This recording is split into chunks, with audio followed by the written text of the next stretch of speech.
just... Would you like to come and sit down, rest your legs for a few minutes?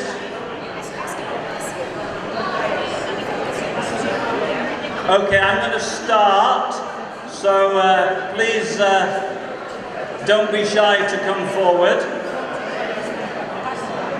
Do we have any ambassadors left in the room?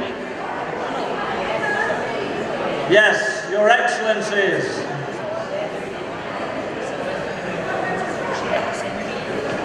Okay.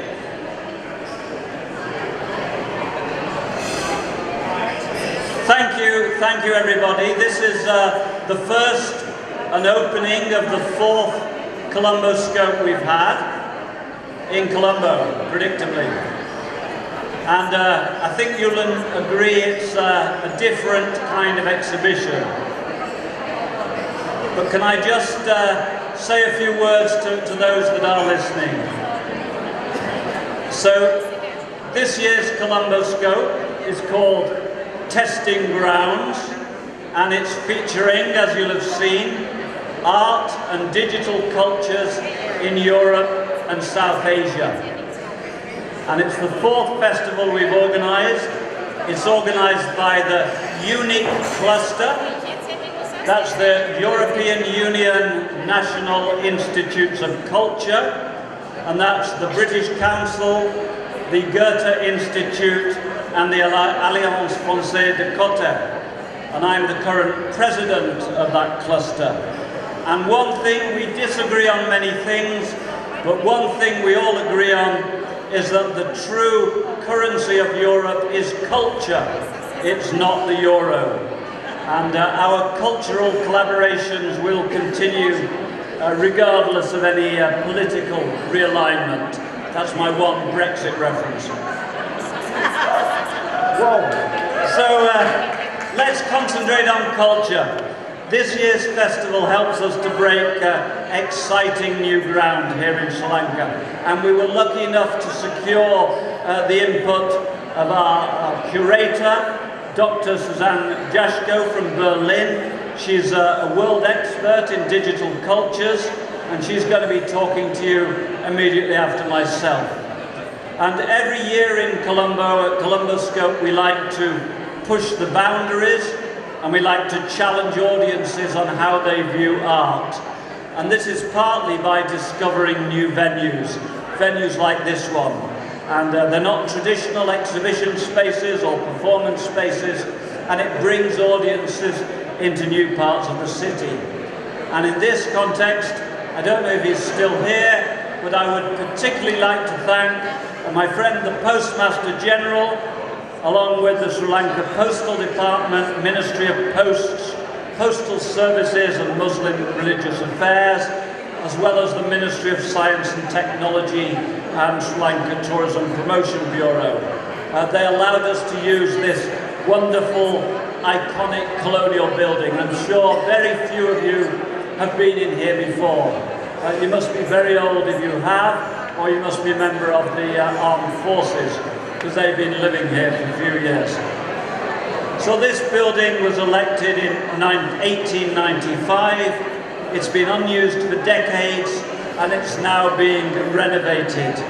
And we're also using the planetarium. Don't miss another great event, 7 o'clock Sunday evening at the planetarium. I'm sure you'll agree that this amazing space is a fitting location for the displays you'll see, provoking, stimulating displays. If you don't understand them, ask the artists and they will explain them to you. We'll also have screenings and discussions looking at the impact of digital culture on our lives. So this year, Colomboscope is about presenting new forms of art, those that explore all forms of digital and electronic media. And it comprises this exhibition, film screenings, audio-visual performances, immersive theatre, and an online exhibition, but also artist talks, thematic conversations and workshops to probe a little deeper. If you want to know what's going on, buy the catalogue, only 300 rupees, you can't resist that.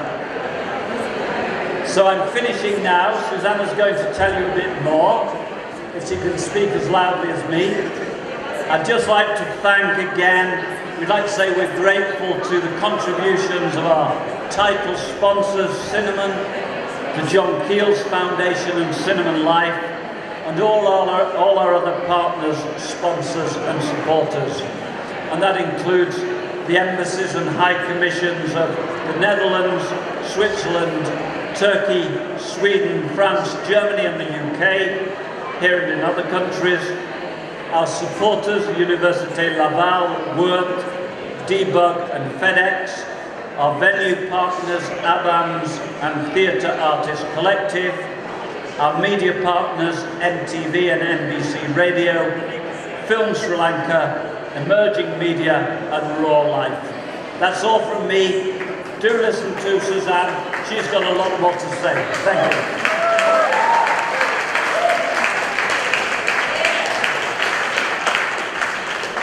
Thank you very much, Keith. Well, I'll try my very best to keep you entertained and to open this festival. Actually, it's quite an honor to stand here now and to open this festival that took like 5 months to prepare, actually. It has been quite a journey, actually, to conceive and deliver this year's festival theme and program. And I want to thank UNIC and, of course, title sponsor Cinnamon for their support and also for their trust in me as a curator. The broad theme of digitization was given to me by the organizers and served as a kind of starting point for my curatorial process, during which I tried to carve out some of the aspects of digital culture and other thematic gravity fields. Early on, actually, I decided against a vast and eclectic presentation of digital art, whatever this term actually tries to describe, and for a festival that critically reflects on how digital technologies shape our culture, our societies and our everyday lives. And that also focuses on the common grounds between our distinct digital cultures. Cultures coexist, and do their technological spheres, their infospheres that are rooted in their respective countries' past, their geographical location and cultural history, as well as their present-day economies. When I grew up in Germany, for example, I started to write by hand. Then I moved on to the typewriter. Then I had an electronic typewriter. Then I had a Windows PC, and so on and so on. So my personal website, for example, is an old lady. She's like 15 years old. Unbelievable, really. So, and when I did my first exhibition, actually, 21 years ago, it included an artwork on a CD-ROM, an interactive artwork. So, clearly the point of departure for European and Western artists working with and on new media was different 20 years ago. Different than for those artists who are entering that realm now. In Sri Lanka, digital technology has attributed an important role in this endeavor, actually, to kind of reimagine what this country can be. And it's here, of course, where Google and Facebook trial out their new technologies. And while Sri Lanka is trying for more connectivity and for participating in digital economies, how will the increasing technologization impact society and the culture here? Which perspectives do artists take on their respective digital cultures and politics, and how do they actually explore technology as a kind of artistic medium? Particularly before the background of the strong art traditions here in Sri Lanka and in the region, and also the kind of influences of Western art and practices and discourses. So that's some of the questions that Testing Grounds Colomboscope tries to answer. The festival offers 3 themes, or rather thematic lenses, with which to approach and view the artworks. In the festival, 3 themes are Under the Clouds, kaleidoscopia and deep sensing, and they are naturally connected, and you can actually explore the whole program looking actually with those three themes in mind. Under the Cloud looks at the darker sides of technologies, the kind of loss of privacy, and the asymmetric systems of power in the digital sphere. Kaleidoscopia highlights how digital communication technologies are shaping our identities and our worldview in particular. And with the sub-theme Deep Sensing, we ask, can technologies offer new ways of sensing, feeling and perceiving the world? So in this festival we explore these themes in the exhibition, of course, that is all around us, presenting 23 artworks by international and Sri Lankan artists, and particularly the Sri Lankan projects.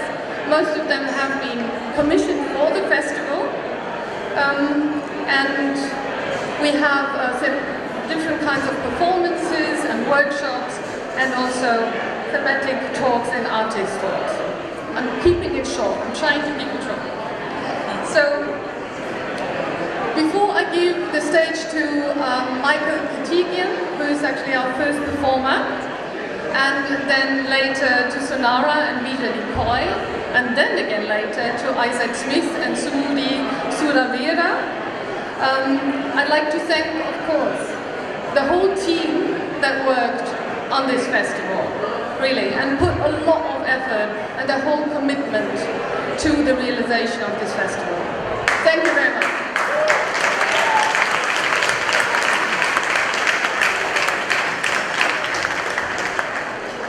No, it's open to Michael. Okay.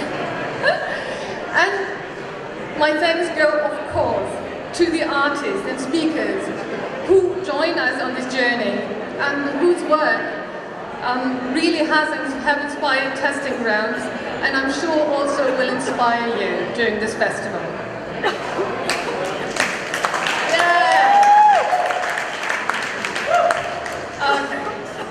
I'd like to welcome Michael Ketigian, an engineer, poet, community builder who moved from to Colombo from New York, of course, this year to share his thoughts on the inherent separability of science and art.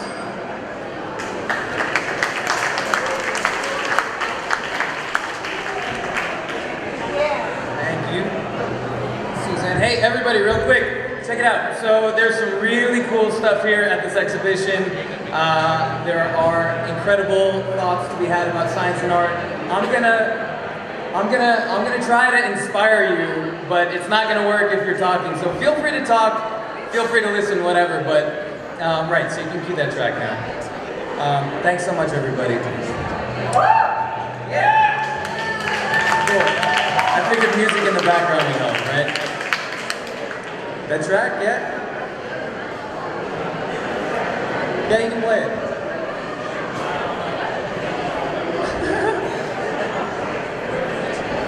Are we getting that tune? Okay.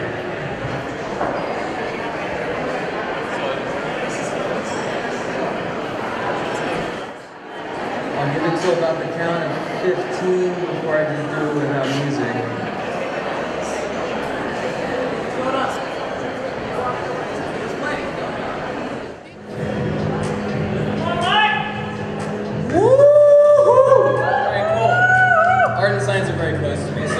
I would just like us to try to consider how the technology of a knife allows for the hollowing of a piece of wood, which is an art that produces a tool which in turn produces more art. It's a flute through which an artist's breath flows from lungs through ears to other hearts open to the universal language of expression. A flute, a refinement from dead wood to medical instruments. A flute is technology. Techne meaning art, logia meaning science.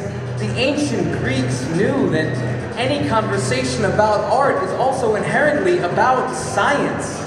Without new means of expression, expression itself would stagnate. Art would become some mechanical cycle of mimicry. But our means of expression, our artistic manifestations of science into new tools, our technology is rapidly evolving, allowing us to feel, express, induce new thoughts and feelings never felt before, and to interact with more people than has ever been possible. Just take a look around and consider how far we've come from spitting pigment at hands placed against a cave wall so that those handprints would persist and speak to future visitors, if only to say, we too were here. We are all in this together. And then with more precise tools came more precise messages, sharing not just abstract feelings, but also concrete knowledge. Using technology in this way, we lay to rest our mortality, transferring the ideas that comprise a mind across generations and also across great distances, initially by pressing simple patterns into tablets that could be passed across hands and tribes and eventually even oceans. But now, flash forward to the present, where every second, trillions upon trillions of packages are piped through data networks spanning from land to sea to sky, data running through subaquatic cables, evaporating into the upper atmosphere, where satellite transceivers condense it into a great cloud from which the data rains down in a mounting torrent. Whether you like it or not, we can't ignore it. And since it does indeed mean increased surveillance, we have to explore it. Those who know have always controlled, and it's proposed that as the tools have grown, so too has their control. But the silver lining to this cloud is that what's spoken now is always spoken aloud. Whether wikis are leveraged for research or leaks, the information is there to be used as we please. All of these tools are here to be used as we please, assuming we have the access. A group of children in a Delhi slum discover an unattended computer nestled in a hole in a wall, and they learn to use it without instruction, which equates to learning how to learn anything. A teen in Sierra Leone teaches himself to build generators and batteries from scrap parts found in the trash to power lights in his village and further empower and enlighten his people with news and music broadcast over his homebrew radio station as DJ Focus, because focus, he says, breeds innovation. A middle-aged man in Brooklyn, New York sits on a subway in palpable concentration, flicking his finger across the touchscreen of his pocket-sized supercomputer in an attempt to set a new high score in a game where you slice fruit with a freaking samurai sword. It's clear that the tools are here to be used as we please, so can we please acknowledge that the world is getting smaller and appreciate what that means. We are connected now through that democratizing information highway called the internet, unifying minds alive and dead as nodes within a global web. And since information is free, we're no longer afraid to share. Technology has become open source. Art and science have become open source. We are united now, not merely as members of a tribe or a city or even a nation, but as a planet within a cosmos where there are indeed and will forever be obstacles to overcome. But they are not insurmountable when we understand how things work, particularly people, so that we can work together. And this is why we strive and create and share, to eliminate that perceived distance between each other, to see beyond the politics and creeds, the status and wealth, beyond the species even, to see only fellow threads of life and to strengthen the weave of our shared canvas with our technology. The art is the what, the science is the how, to speak and be heard, feel and be felt, love and be loved. That's forever been the why. The where and the when always depend on the who, so let us keep this in mind as we design new tools, which in turn will define how high we can climb for new views of our planet, our cosmos, ourselves, and each other. Our future is truly ours to choose. And it's going to be really exciting, and we have some brilliant explorations into all that can go down. There's some bright sides and dark sides. We need to explore all of them. I recommend the workshops about how to keep in mind your cyber trail, because it's a long one. The workshops are awesome, but It's going to be a great show, and the installations are great at Cinema Colomboscope 2016. Hope you enjoy these new perspectives on self and other, as understood through the combined lenses of science and art. Thank you.